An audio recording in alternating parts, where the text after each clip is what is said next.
Prime Minister, thank you so much for speaking to Bloomberg. Now, your economy has been growing, but exports have been falling somewhat over the past 2 quarters. Why is that, and how will that affect your recovery?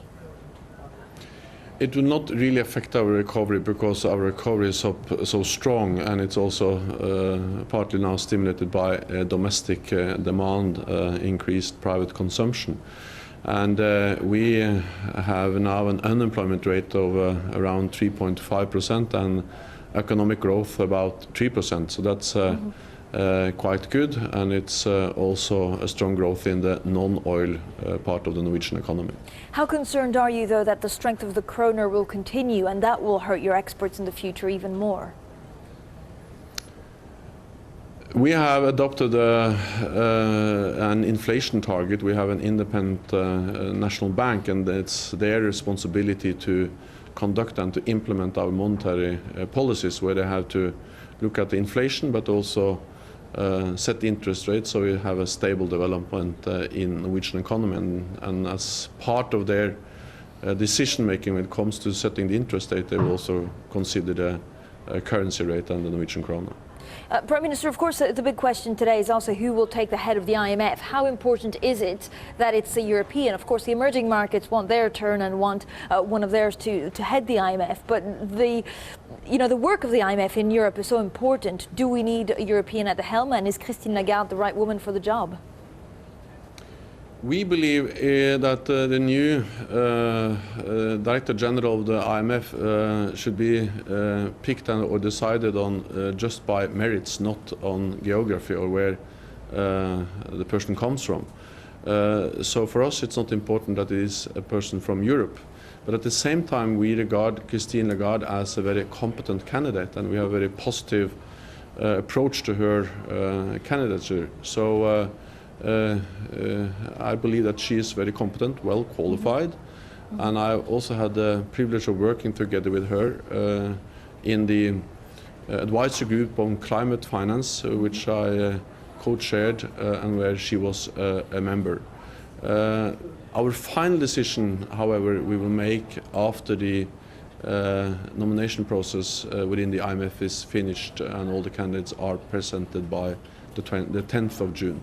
So are you saying that actually at the moment you're not backing any candidate yet? You think that Christine Lagarde has the right credentials, but you want to see every candidate that is put on the table before you make your decision and officially endorse a candidate? We regard Christine Lagarde as a very well qualified, well competent candidate, and we are positive towards her. At the same time, we respect the process which the IMF has decided, and where the date or the deadline for putting forward candidates is set to the 10th of June. And that's when we are going, or after that, we are going to make our final decision. Prime Minister, I also want to ask you a little bit about the Norwegian Sovereign Wealth Fund, the oil fund. The Finance Ministry, of course, has set these guidelines saying that they want to decrease the proportion of investments in Europe. Why is that? We are trying to follow, in a way, the world market, and therefore, when we see that the emerging economies are growing so fast, it just reflects the overall approach that we will try to invest as much as possible in accordance with the strength and the weights of the different parts of the world economy. But is this related to the debt crisis in Europe? No, it's not related to that.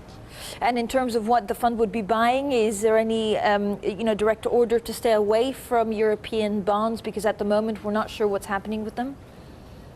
No, and it's very much,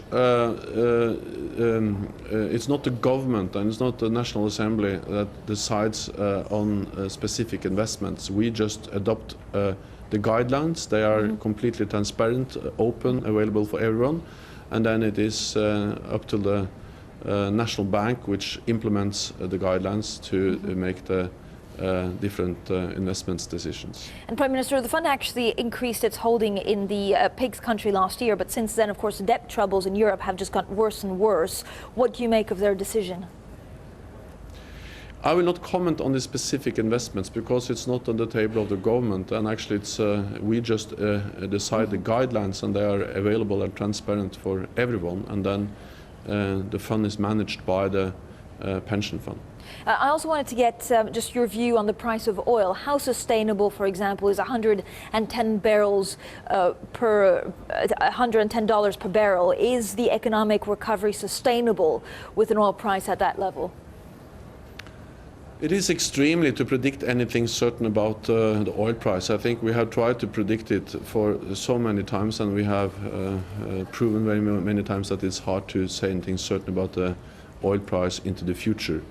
I think the world economy will take advantage if we are able to at least have some kind of stability in the oil market, and Norway is producing what we can to try to at least reduce the pressure within the oil market as we see today. And you actually mentioned the word stability, and this is a crucial word for the price of oil and gas. Do you see volatility continuing? I will not speculate in the future oil prices, partly because I think that Norway being such a big oil and gas producer, it's just wrong of me to speculate about the development of the oil and gas prices into the future. The thing I'm saying is that we are producing for full capacity. We are developing new fields, and that's our contribution both to, of course, developing Norwegian economy, but also being a reliable supplier of oil and gas energy to the world market. Overall, for the world economy, what is your biggest concern? Of course, we're in this tentative recovery phase, but there's a lot of concern about global inflation, about whether some of the emerging markets will go through an asset bubble. What is your biggest concern? My biggest concern is unemployment, because we have seen that the financial crisis has developed from a crisis in the financial markets into a crisis in the labor markets with high unemployment, and also the debt crisis of many countries. Prime Minister, thank you so much for your time.